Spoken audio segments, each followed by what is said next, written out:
Look, if you're a stressed academic right now, just staring at this absolute mountain of PDFs on your desktop, completely wondering how on earth you're going to string them all together, take a deep breath, because you are in exactly the right place. Today, we're mastering the academic literature review. This explainer is actually based directly on an incredible guide prepared by Dr. Mohammed Al-Nuaimi, and we're going to use his insights to completely reframe how you tackle your research. See, I want you to stop thinking of yourself as a librarian whose only job is to stack old books on a shelf. Instead, you're a detective. You aren't just summarizing, you're investigating the evidence, hunting down the missing pieces, and building an airtight scientific case for why your specific research needs to exist. Okay, let's kick things off by looking at a pretty stark contrast in how people approach this. First, you have the mechanical summary. This is quite frankly what amateurs do. They just write out a laundry list of old papers, Study X said this, study Y said that.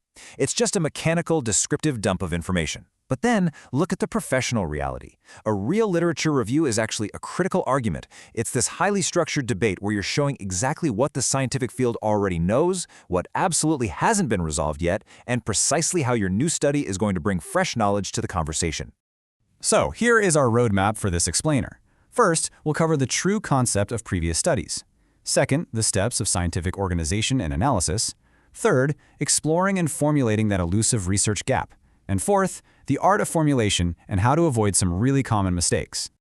All right, Section 1, the true concept of previous studies, the mindset shift.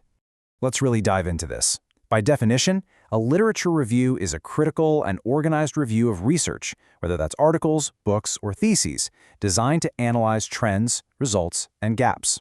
Like we just talked about, it is absolutely not just a summary of sources. I want you to think of this section as the central pillar of your entire project. It's literally the bridge connecting your research problem to your theoretical framework and ultimately to your methodology. A top-tier researcher doesn't treat this as some isolated, annoying chapter to get through. They use it to justify their entire study. And this perfectly illustrates what your actual goals are here. You see, you aren't just trying to prove you read a lot. Your real goals are to define the core concepts, clarify the theoretical and methodological trends in your specific field, compare results to find where people agree or contradict each other, highlight the glaring shortcomings in the current literature, draft your research gap, and ultimately show your study's added value. Why does all this matter? Because it proves to your reader, and let's be honest, your reviewers, that you completely understand the boundaries of current knowledge and you know exactly where your unique puzzle piece fits. Moving right along to Section 2, steps of scientific organization and analysis, the method and structure. So, putting this together scientifically actually requires a pretty strict step-by-step flow. Step 1, define your scope. You have to narrow down your main concepts and variables right away so you don't drown in irrelevant papers. Step 2, gather reliable sources. We are talking peer-reviewed articles and solid academic books. And a quick tip, for modern, fast-moving topics like tech or cybersecurity, you really want the bulk of your sources to be from the last 5 years, while obviously keeping those essential foundational texts. Step 3 is categorizing those sources by themes. Step 4 is analyzing and comparing them. And Step 5, the holy grail, extracting the research gap. Let's zoom in on that third step for a second, categorizing. You actually have a few options for how you organize your review. You could do it chronologically if you need to show an evolution over time. You could organize methodologically to compare, say, quantitative versus qualitative approaches, or theoretically, if there are multiple theories explaining your phenomenon. But listen, for management, social, and technical research, thematic organization, meaning categorizing by interconnected variables, is almost always the absolute most professional choice. It forces you to build a deep, analytical debate instead of just reciting a boring timeline of events. Okay, so you're sitting down, reading and cataloging a past study. What exactly should you be pulling out of it? Well, obviously, you need the researcher and year, the goal of the study, the methodology they used, the sample or context, and their key results. But here's where we lean right back into that detective metaphor. The single most important element you need to extract is the final one, the critique or limitations. What were the limits of that past study? Noting what they missed is literally the vital clue you need to solve your own research case. Which brings us to Section 3, exploring and formulating the research gap, mastering the research gap.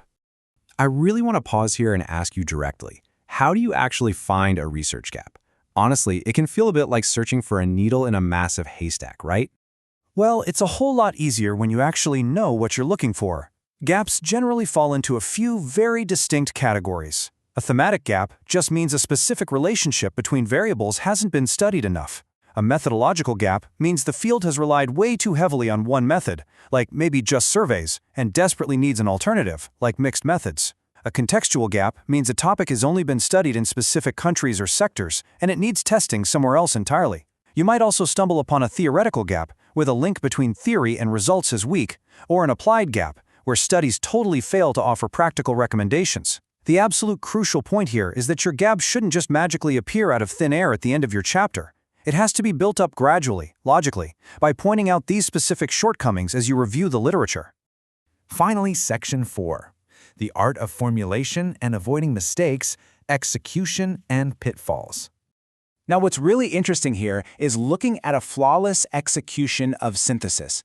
Notice how beautifully this blends ideas about organizational culture and cybersecurity compliance. It points out what some studies found regarding accountability, it contrasts that with other studies talking about weak awareness, and then it explicitly states, despite these results, most studies focused on general performance and ignored the specific relationship with cybersecurity compliance, which represents the research gap this study seeks to address. I mean, that is professional director's commentary. It synthesizes the ideas to reveal the gap rather than just mechanically listing out author names.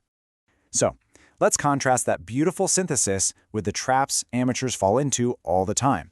First, creating that repetitive list that just goes, study X said this, study Y aimed at that, offering zero critical analysis and just copy-pasting results. We've all been tempted, but seriously, don't do it. Relying on outdated sources in fields that change overnight, completely ignoring how the past studies even link to your current problem, hiding the limitations of previous studies, which, by the way, totally destroys your own justification for your gap. And finally, excessive direct quoting. You absolutely must rewrite and synthesize using your own analytical voice. To make sure you absolutely avoid those traps, here is a highly practical, incredibly concrete structure you can use right away. Seriously, I'd take a screenshot of this checklist. Start with a general intro. Then explore your first concept, followed by your second concept. Next, dedicate a specific subsection to the studies that investigated the relationship between those variables. Follow that up with a sharp critical analysis of those studies.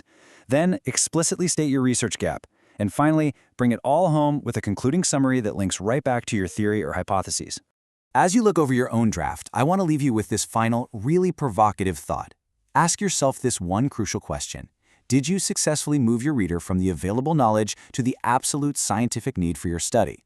If your review is organized by clear themes, uses recent sources, and speaks in that critical, analytical voice we've been talking about from Dr. Muhammad Al-Nui's guide, the answer will undoubtedly be yes. And you won't just have a literature review, you'll have an undeniable, airtight case for your research.